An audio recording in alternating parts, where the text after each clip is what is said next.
In early 1942, with the Japanese in control of all the Philippines, the U.S. position in the Pacific was bleak indeed. With the fall of Corregidor in May, the Japanese greatly increased the area of their domination. Below the equator, the enemy began making landings on the northern coast of strategic New Guinea as early as March 1942. For the U.S., the job ahead was an enormous one. In Australia, American troops arrived in larger numbers as mid-1942 drew near, to prepare for the moment when the offensive against the enemy could be seized.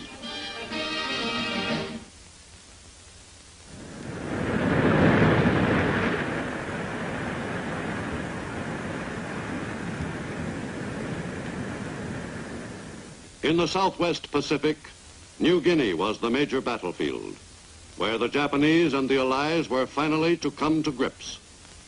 Its spine was a rugged mountain range, tapering off into thick jungle. The Japanese were intent on pushing their advance even farther south. From nearby island bases, Japanese planes moved out, in the first of a series of raids on the island continent.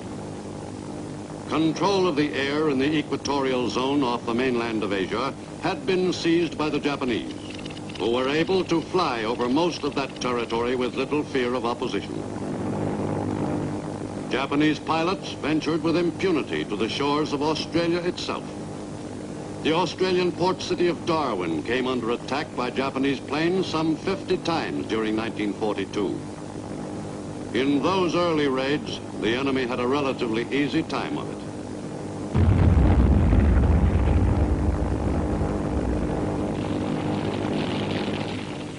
In late August 1942, Milne Bay at the tip of New Guinea became the newest Japanese invasion target.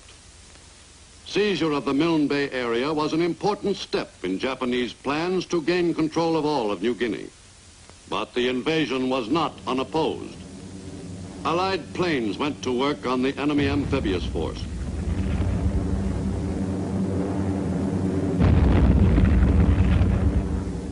The Milne Bay area was not to be the enemy's for the taking. The Japanese invasion troops gained a slim foothold, but were hit hard by U.S. bombers.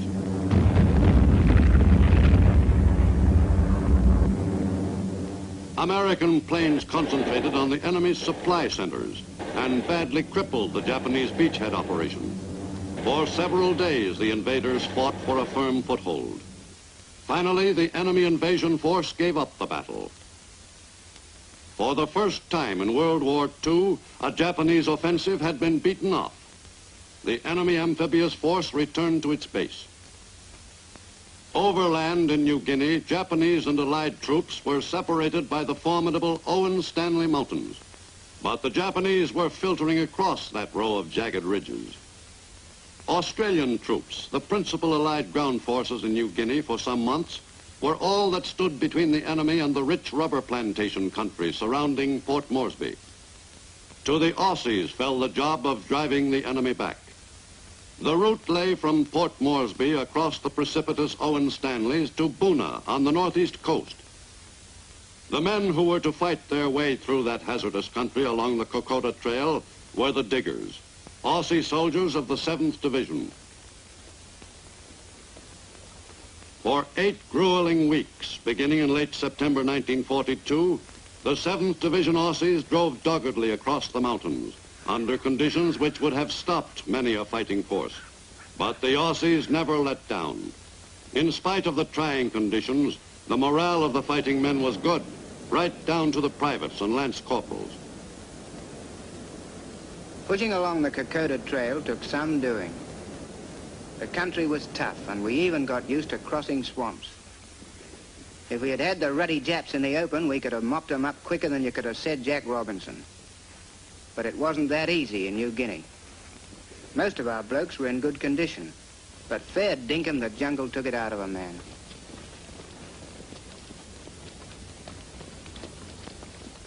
There was always something needed doing, even when the Jap wasn't about. Now and then we stopped for a bit of tucker and a quick look at a snapshot of that Sheila in Sydney. and we couldn't let ourselves go to the pack even though we weren't in very civilized country. But the stops were short. There was always time to push on again, through the jungle and on up the trail.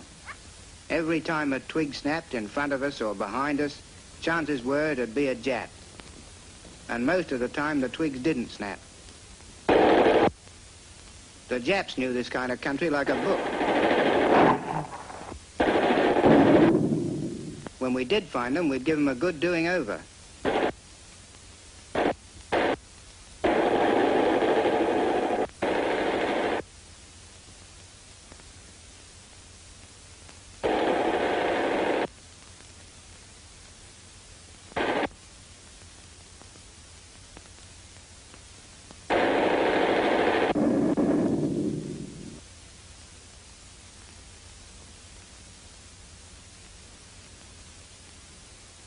We knew dead to right some Japs wouldn't be bothering us again.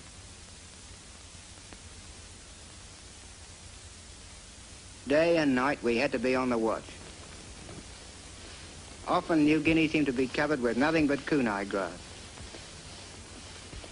But sometimes we'd feel we were getting somewhere.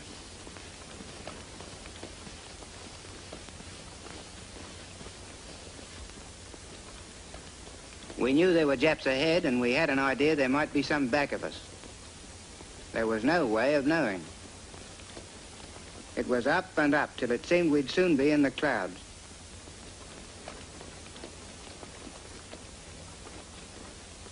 If there were any mountains higher than the Owen Stanleys, we didn't want to hear about them.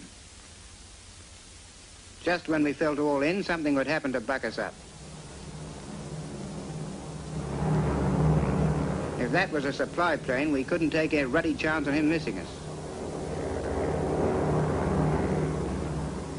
But a thin smoke signal in the Owen Stanleys wasn't always easy to spot. In the air, Yank pilots were looking for signals just like ours. We must have been in a good position, and we were pretty lucky, too. At any rate, our signal was spotted by the sharp-eyed Yanks. We didn't know it at the time, but there were Aussies in that plane too.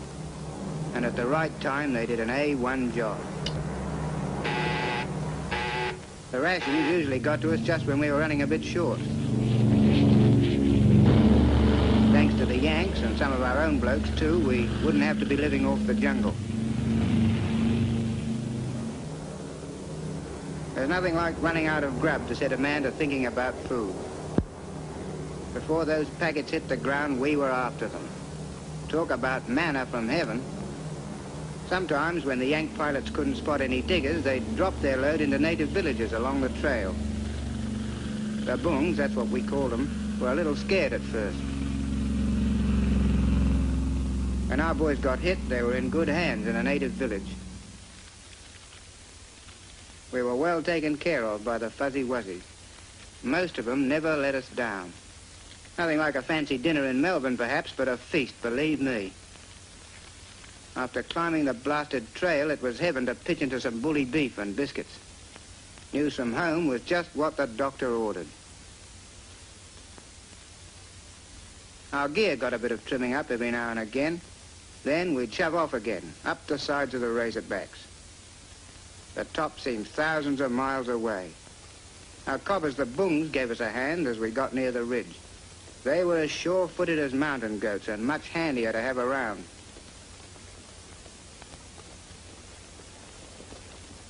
Up near the top, we had to be especially lively about keeping an eye open for the enemy. We were about due for another scrap. We smelled trouble, so we thought it might be a good plan to have a look-see. And it turned out to be a good idea. Some Japs' numbers were coming up.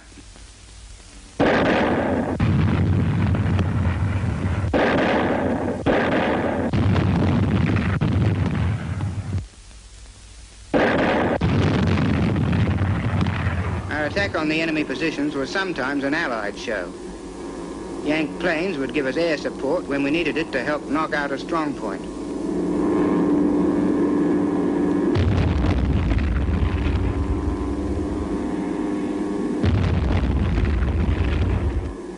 the Yanks poured it on.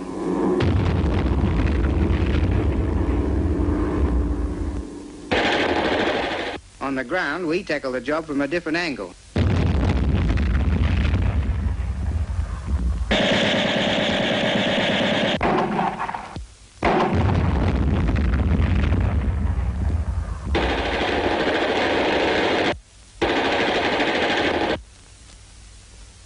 The job was done, but we didn't come through unhurt.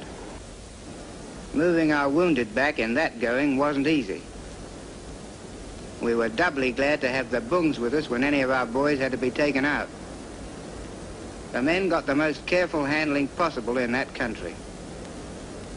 These wild New Guinea natives were about as gentle when they were carrying our boys as anyone I'd ever seen.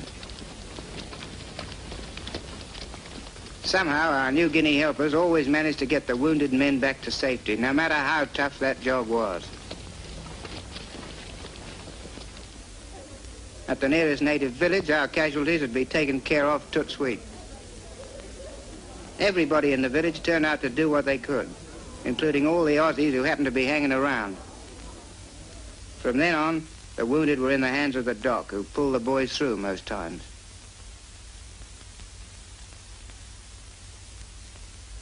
In October 1942, U.S. forces pushed along the coast to a point just below Buna. A Lilliput Navy made up of pre-war island coastal ships snaked through the treacherous reefs. The GIs made the rest of the trip in outriggers. The New Guinea natives were most cooperative. The GIs of the 32nd Division made a novel kind of landing and prepared to drive overland to link up with the Aussies and lay siege to Buna. The necessary supplies which would be needed on that drive were expertly unloaded. The campaign to take Buna was an expensive one for the Allies. Unfortunately, the necessary U.S. strength in ground forces was lacking in northeastern New Guinea during November 1942.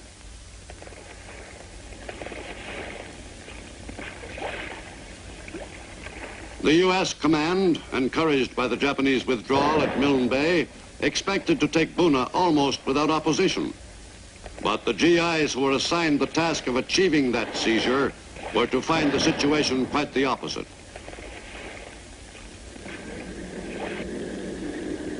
From Port Moresby, the U.S. Air Force reinforced the Allied troops in the Buna area by ferrying soldiers in considerable numbers across the mountains,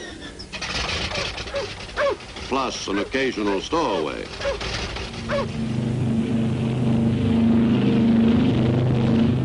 This was the way to cross the Owen Stanley Peaks.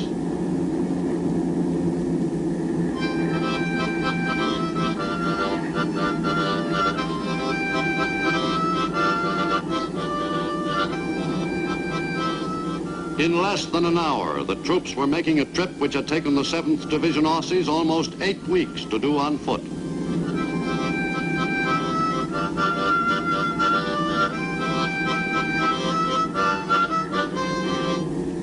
Some 15,000 troops were transported from Port Moresby over the Owen Stanleys to the battle area behind Buna. Thanks to the ferry service provided by the U.S. 5th Air Force, the battle for Buna was soon to change complexion. The jungle didn't slow down these fighting men.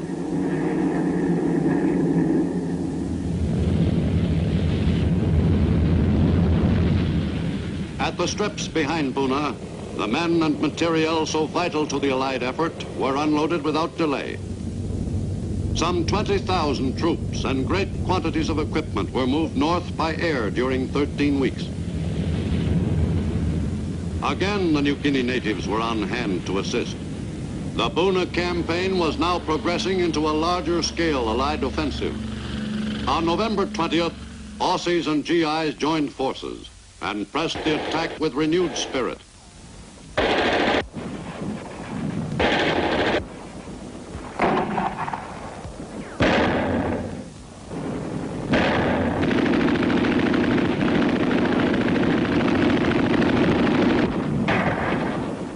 For 6 weeks, Allied troops invested Buna. The enemy resisted stubbornly, but finally the Japanese defense of the area surrounding that coastal town collapsed. Allied forces took the Japanese who were still alive prisoner and assumed control of Buna on January 2nd, 1943. The enemy hold on the northeastern coast of New Guinea was loosened. In early 1943, the situation in New Guinea began to get brighter, with the eastern section now in Allied hands. After Buna fell, enemy convoys from Rabaul moved westward, bearing reinforcements for their troops at Lai. Allied planes took the offensive. In early March 1943, Allied pilots took off in quest of a Japanese convoy of some 16 ships.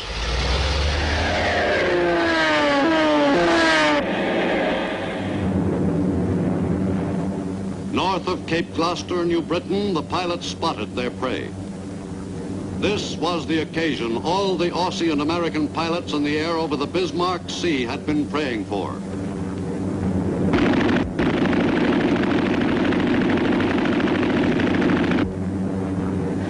But Allied pilots didn't have the air all to themselves.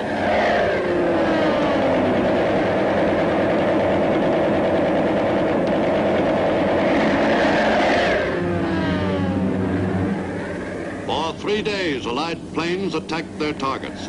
Not a single Japanese ship escaped undamaged. Allied pilots had a picnic.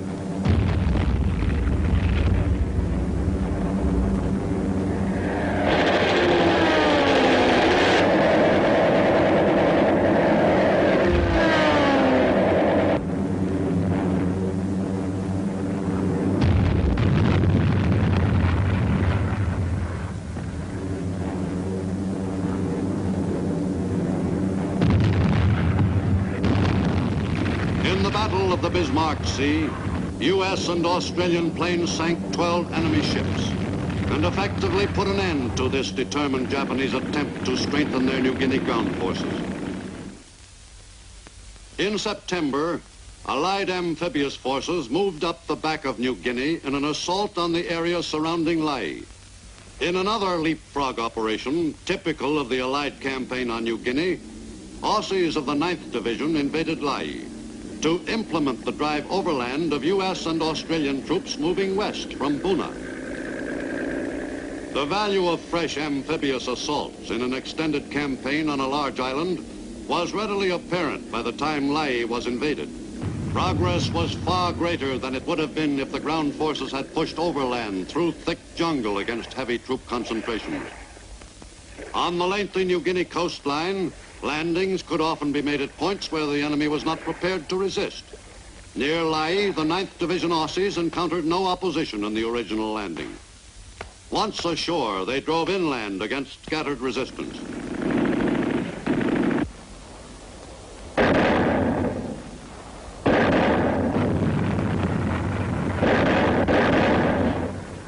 The Aussies caught the defenders of Lae off balance.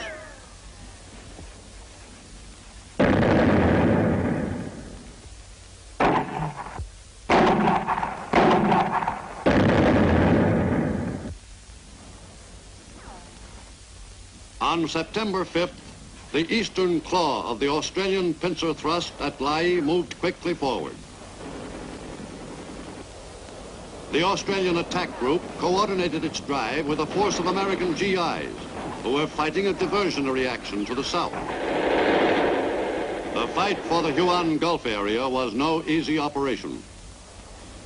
From Port Moresby, American paratroops prepared to fly north to reinforce their brothers in arms fighting in that sector. This airborne assault was personally supervised by the Southwest Pacific Theater commander himself. The paratroopers were to help break the back of enemy resistance at Lae. General MacArthur demanded that the objective be seized at once. 1,700 men of the 503rd U.S. Paratroop Infantry Regiment were to make the jump. Parachute landings in combat were comparatively rare in the Pacific, since the terrain was not often conducive to successful jumps. But on September 5th, 1943, the U.S. troopers took off on a large-scale combat operation.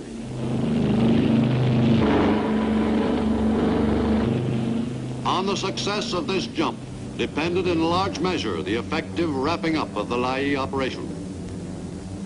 The men were intent on the job ahead. Scores of C-47s transported the paratroops across the Owen Stanleys, supported by bombers and fighters. In a B-17, General MacArthur had a ringside seat from which to supervise the entire operation. The general grew especially interested as the planes drew near the jump point. As the vital area was reached, the A-20s laid down a smoke screen, which effectively shut off the planes and the paratroopers in the air from the sight of the enemy below.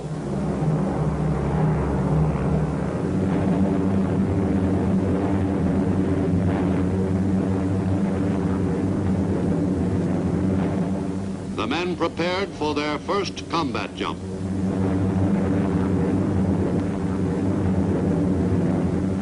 At 10:22 a.m., the paratroopers went into action. The jump at Natzab went off as smoothly as it had been planned. The men of the 503rd performed like real veterans. In all, several hundred planes participated in the operation so vital to the success of the Lae campaign. The trip to Earth at precisely the spot planned took the paratroopers exactly 1 minute and 10 seconds. The conversion to infantrymen was a matter of very few minutes. A few of the men took a little longer. The Natzab jump greatly improved the Allied position. Salamau fell to the Allies 6 days later, and a few days after that, Lae itself was an Allied possession. The enemy had been pretty well cleaned out of the entire area. The Allies had another secure position in their westward course along the northern coast of New Guinea. In the fruitless struggle, the Japanese had fought a desperate delaying action.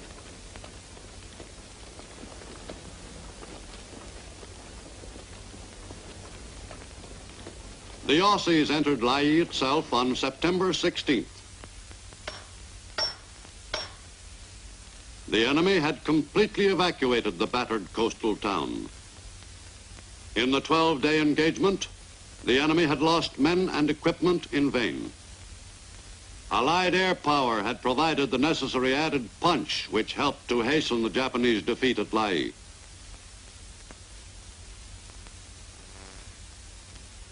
The ground gained on New Guinea by virtue of the victory at Lae was considerable. The Japanese-controlled part of New Guinea was still the larger, but it was shrinking fast.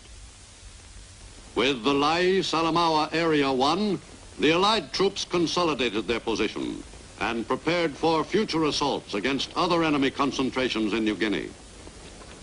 The GIs and Aussies who had taken the Lae area in a truly joint operation moved on to extend Allied control on the Huon Peninsula.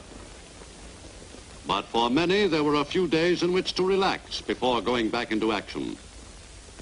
New Guinea wasn't quite up to the standards of real rest areas, but at least the men could take a short breather.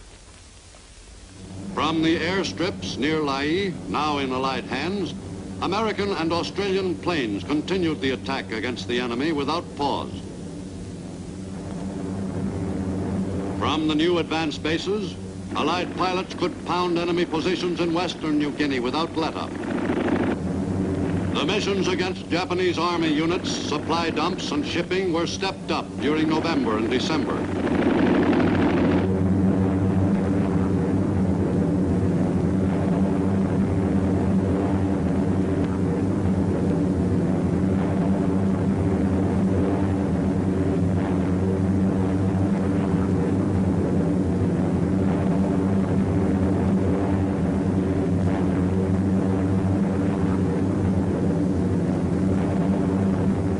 By the end of 1943, the enemy in New Guinea was finally completely on the defensive.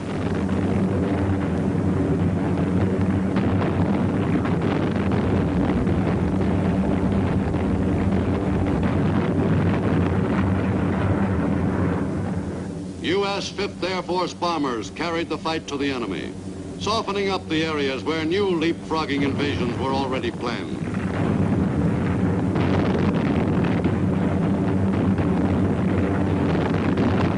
To the eastward, The Japanese-held island of Bougainville was about to occupy the attention of American Marines. On November 1st, 1943, they invaded that island in force.